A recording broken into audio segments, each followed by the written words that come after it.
A 13-year-old girl hears gunshots. She runs to her parents' room. The door won't open. Someone's breaking in. In 4 minutes, her entire life will be destroyed. And what happens next? Nobody saw it coming. October 15th, 2018. Barron, Wisconsin. Population 3,000. The kind of town where nothing happens, where everyone knows everyone, where kids play outside until dark. Safe, quiet, boring even. Until one night that changes everything. This is the Jayme Closs case. And trust me, this story will mess with your head. It's past midnight, Monday night turning into Tuesday morning. Most people in Barron are asleep. Jayme Closs is in bed. She's 13, 8th grade, normal kid. Lives with her mom and dad in a house on Highway 8. Nothing special about it, just a regular house in rural Wisconsin. Then the dog starts barking. Loud, aggressive. Something's wrong. Jayme gets up, looks out the window. There's a car in the driveway, a car that shouldn't be there. Not at this hour, not at their house. She runs to her parents' bedroom, wakes them up. Her dad, James, gets out of bed, goes to check the front door. Jayme stays with her mom, Denise. They're in the bedroom, waiting, listening. James opens the door. One shot. He's down, dead, just like that. No warning, no conversation. Just a shotgun blast and he's gone. Now imagine you're Denise. You hear that shot. You know what it means. Your husband is dead, and whoever killed him is coming for you next. What do? Denise grabs Jayme. They run to the bathroom, lock the door. Denise calls 911, but here's the thing. She's so terrified she can't speak, can't get words out. The dispatcher answers, hears noise, commotion, yelling, but no words. The call stays connected, 45 seconds of pure terror. Then the line goes quiet. The bathroom door explodes open, kicked in. The man is standing there, shotgun in hand. He sees Denise, sees Jayme, and he gives Denise an order. Tape your daughter's mouth. Do it now. Denise's hands are shaking, but she does it. Because what choice does she have? This man just killed her husband. He's pointing a gun at them, so she tapes Jayme's mouth with duct tape, her own daughter. Then he shoots Denise, right there, in that bathroom. Jayme watches her mom die. 4 minutes. That's all it took. 4 minutes and both parents are dead. And Jayme, she's dragged out of the house, thrown in a car, and driven away into the darkness. Gone. The 911 call comes in at 12:58 a.m. Police arrive at 1 a.m. 2 minutes. They missed him by 2 minutes. When officers get inside, they find James near the door. Blood everywhere. They find Denise in the bathroom. Same thing. And Jayme? No sign of her. No body. No blood trail. No evidence of where she went. Just vanished. The scene doesn't make sense. Nothing stolen. The house isn't ransacked. This wasn't a robbery. This wasn't random violence. Someone came here with a purpose. But what purpose? Police start processing everything. Shell casings, footprints, that 911 call. They work through the night. And as the sun comes up, they realize something terrifying. They have no idea who did this, or why, or where Jayme is. The FBI shows up. Amber Alert goes out immediately. Jayme's face is on every phone in Wisconsin, then every phone in the country. News stations pick it up. CNN, Fox, everyone. This story goes national fast. Search parties form. Hundreds of volunteers. They search the woods around Barron, check every road, every building, every abandoned property. Days pass, then a week, nothing, not a single clue. Investigators interview everyone, family members first. Always start with family, right? But the Closs family checks out. No drama, no secrets, no debts, no enemies. James worked at a turkey plant. Denise worked at a hospital. Regular people, good neighbors, church on Sundays. The kind of family that bakes cookies for new neighbors. So who would kill them? Police look at co-workers, friends, anyone who had contact with the family. They run hundreds of background checks, check alibis, interview thousands of people, and they find nothing. No suspects, no leads, no answers. The public starts going crazy with theories. Was it someone they knew? A stalker? Did Jayme have a boyfriend her parents didn't approve of? Was this a custody dispute? Human trafficking? The theories pile up, but none of them fit. Here's what makes this case so frustrating. Whoever did this left almost no evidence, no fingerprints, no DNA, no witnesses, just those shell casings and that 911 call. That's it. And you can't solve a double homicide and kidnapping with just that. Days turn into weeks. Media coverage starts to fade. People move on to the next story. But in Barron, they don't move on. James and Denise get buried. The town mourns. Vigils are held. Prayers are said. But Jayme is still out there somewhere. Maybe alive. Maybe not.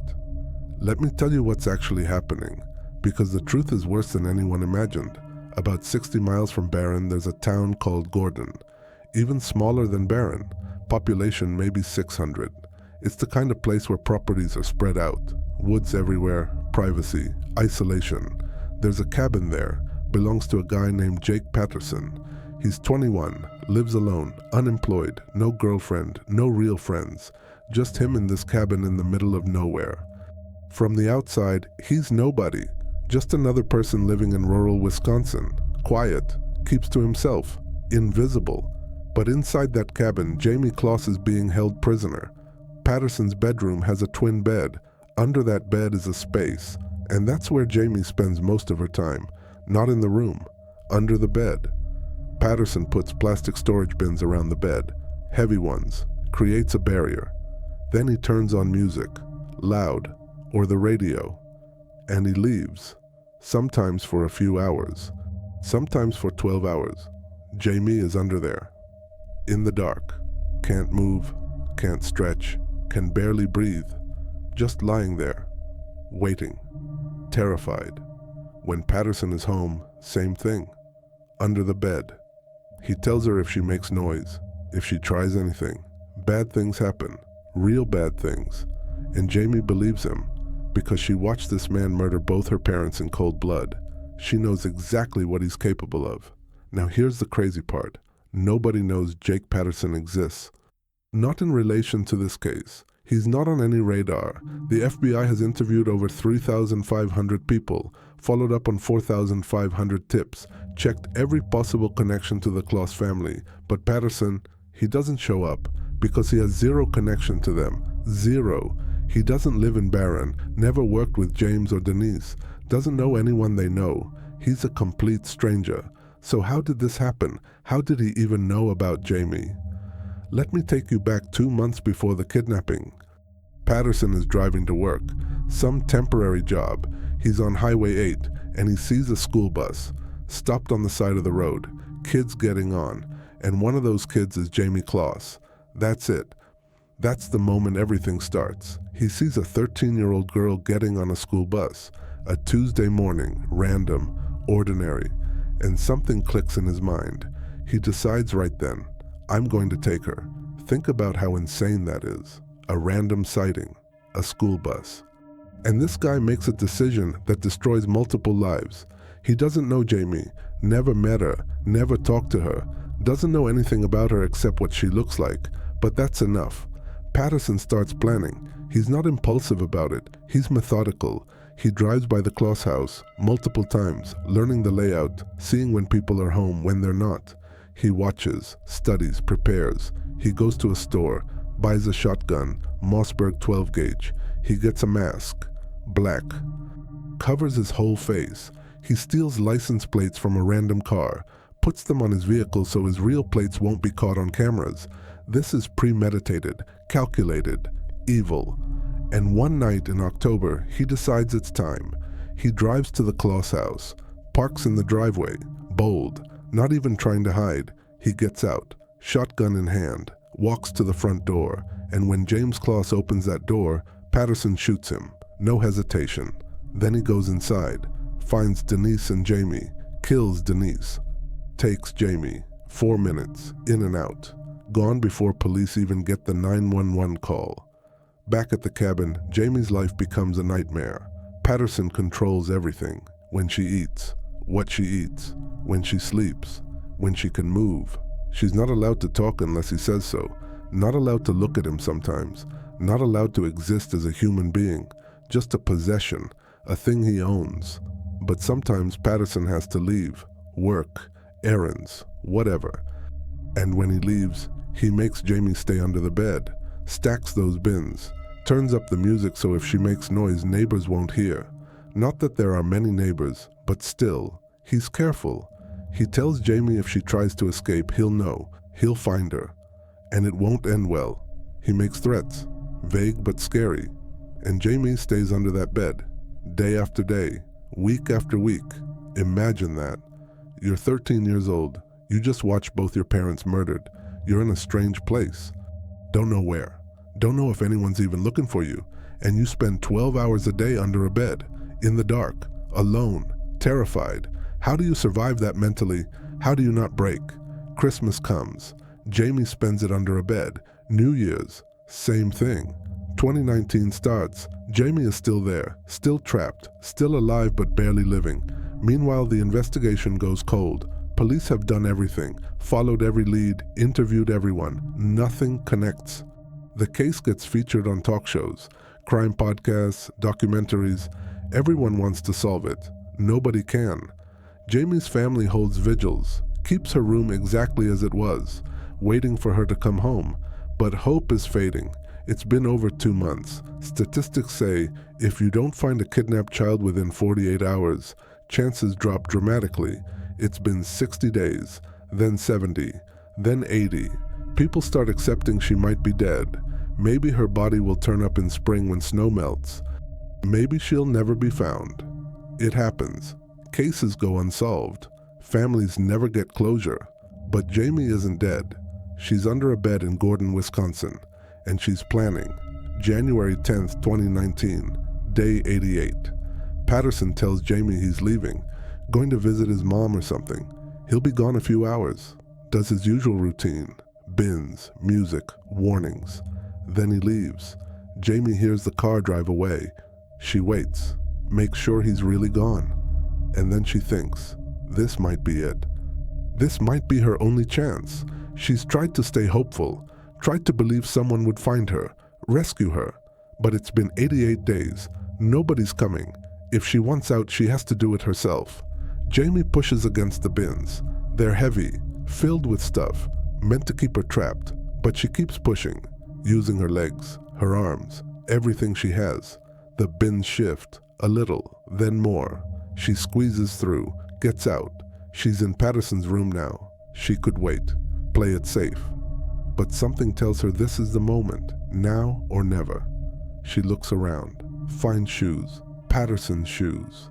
Way too big but better than nothing. She doesn't grab a coat, doesn't look for food, doesn't plan. She just runs, opens the door. Cold air hits her.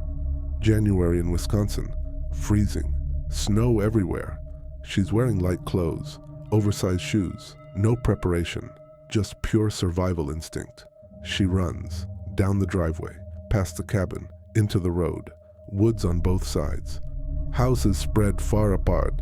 She doesn't know where she's going, doesn't know the area. Patterson kept her so isolated she barely knows anything about outside, but she runs anyway. First house she sees. She goes to the door, knocks, pounds, no answer. Empty. Vacation home maybe. She keeps going. Second house, same thing, nobody home. Jayme's starting to panic. How long has she been gone? 5 minutes? 10? What if Patterson comes back early? What if he's already back and he's looking for her? She keeps running, feet freezing, lungs burning. And then she sees someone, a woman walking a dog. Jane Nutter, local resident, out for an evening walk. And she sees this young girl running toward her, underdressed, terrified, shoes falling off. Jayme runs up to her, and she says the words that change everything. I'm Jayme Closs. John's brain takes a second to process. Jayme Closs, the missing girl, the one from the news, the one everyone's been looking for. She's here, alive, running down a road in Gordon. John doesn't hesitate. She takes Jayme to the nearest house where people are home. The Kosinskis family, Peter and Christine. They open the door, see this girl. John explains. They bring Jayme inside. Immediately, Christine calls 911. The call comes in at 4:43 p.m. Dispatcher asks who's calling. Kristen says there's a girl here. She says she's Jayme Closs, the missing girl. The dispatcher asks to talk to Jayme. Jayme gets on the phone. "This is Jayme Closs. I'm here." The dispatcher asks where the person who took her is. Jayme gives them a name, Jake Patterson. She describes the house, says he could come back any minute. Police need to hurry. Officers respond immediately. Multiple units. They get to the Kaczynska's house within minutes. They see Jayme, confirm it's really her. And they start looking for Jake Patterson. They don't have to look long. Patterson gets back to his cabin maybe 20 minutes after Jayme escaped. He walks in, checks the room, bins are pushed aside, bed is empty, she's gone. He knows it's over. No running, no hiding. What's the point? He gets in his car, just drives, maybe shock, maybe acceptance, but he doesn't get far. Police spot his vehicle. They know what to look for. Jayme gave descriptions. They pull him over. Patterson stops. Gets out when told. Hands up when told. No resistance, no fight, just compliance. 88 days of searching, thousands of man-hours, national media attention, and it ends with a traffic stop on a rural road. Patterson's arrested, taken into custody. And Jayme, she's free, really free, safe, going home. The news breaks within hours. Jayme Closs found alive, suspect arrested. The story that had America holding its breath finally has an ending, and it's the ending everyone hoped for but didn't expect. Because Jayme survived. Patterson confesses to everything, admits he saw Jayme at a bus stop and decided to take her, admits to killing her parents, admits to keeping her prisoner for 88 days. No lawyer could save him, no defense would work. The evidence is overwhelming. His own words condemn him. He's charged with 2 counts of first-degree intentional homicide, kidnapping, armed burglary. He pleads guilty, gets life in prison without parole, plus 40 years. He'll die behind bars. Guaranteed. But here's what this case really shows us. Evil can be random. Patterson had no connection to this family. None.